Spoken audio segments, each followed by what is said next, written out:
السلام علیکم ورحمۃ اللہ وبرکاتہ۔ حاضرین ناظرین، ایک اہم مسئلہ لے کر کے آپ حضرات کی خدمت میں حاضر ہوا ہوں۔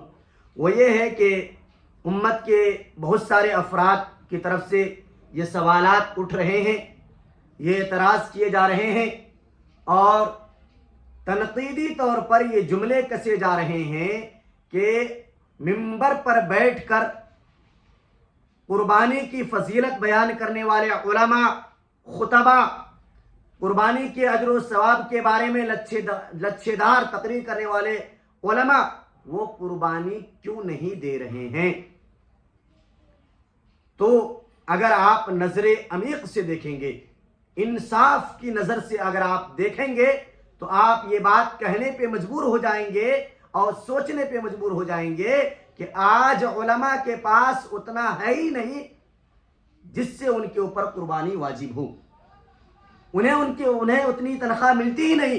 بعض گھرانے علماء کے ہم نے اپنی آنکھوں سے دیکھے ہیں، بعض گھر علماء کے ایسے ہیں کہ مہینے کے آخر میں انہیں گھر چلانے کے لیے قرض لینا پڑتا ہے۔ ترقی کے اس دور میں جہاں مال کے ہر طرف مال کا ریل پیل ہے، دنیا روز بروز دن بدن ترقی کی طرف جا رہی ہے، آج کے اس ترقی یافتہ دور میں بھی علماء کی جماعت، بہت سارے علماء ایسے ہیں جو آج بھی سائیکل پہ چل رہے ہیں اور سائیکل چلانے پہ مجبور ہیں۔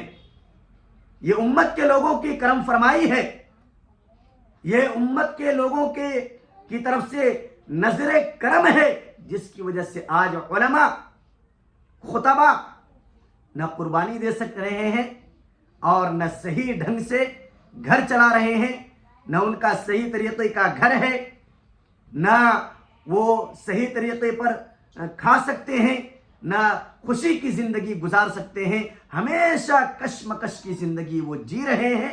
ایسے افراد پر تنقید کرنا، ایسے افراد پر ایسے جملے کسنا کہ یہ قربانی کیوں نہیں دیتے، سراسر غلط ہے، ناانصافی ہے، ظلم ہے۔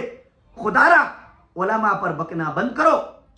علماء کو برا بھلا کہنے کے بجائے تھوڑا سوچو کہ آپ انہیں تنخواہ کتنی دے رہے ہو۔ آپ کے مسجد کے امام جو ہیں ان کی تنخواہ کتنی ہے؟ آپ کی مسجد میں اذان دینے والے مؤذن صاحب ہیں، ان کی تنخواہ کتنی ہے؟ آپ کے مدرسے میں بچوں کو پڑھانے والے جو اساتذہ ہیں ان کی تنخواہ کتنی ہے؟ اگر آپ اس چیز پر غور کریں گے تو آپ کو پتہ چل جائے گا، اس کا جواب مل جائے گا کہ علماء آج کے ڈیٹ میں بھی قربانی کیوں نہیں دے رہے۔ میرے بھائی تھوڑا سوچیں، ذہن کو کشادہ کریں اور کشادہ کر کے اس طرف توجہ دینے کی کوشش کریں، علماء کو اس لائق بنائیں کہ وہ بھی قربانی دینے والے بن جائیں۔ بہت سارے علماء آج بھی ہیں جو آج کے اس ترقی یافتہ دور میں سائیکل کے پیڈل مارنے پہ آج بھی مجبور ہیں۔ علمان والحفیظ، ہاں ہے کچھ علماء جن کو اللہ نے دیا ہے، جو ترقی کی طرف ہیں، جن کو اللہ نے مال و دولت سے نوازا ہے، تو الحمدللہ وہ علماء کرام قربانی دے بھی رہے ہیں اور دے کر کے اپنی آخرت سوار بھی رہے ہیں اور دوسروں کے لیے نذیر بھی بن رہے ہیں۔ الا ماشاء اللہ بہت کم علماء ایسے ہیں۔ اللہ تبارک و تعالیٰ سے دعا ہے اللہ امت کے حال پر رحم فرمائے اور امت کے لوگوں کو اللہ علماء کے سلسلے میں متوجہ ہونے کی اللہ توفیق و سعادت مرحمت فرمائے، آمین۔ السلام علیکم ورحمۃ اللہ۔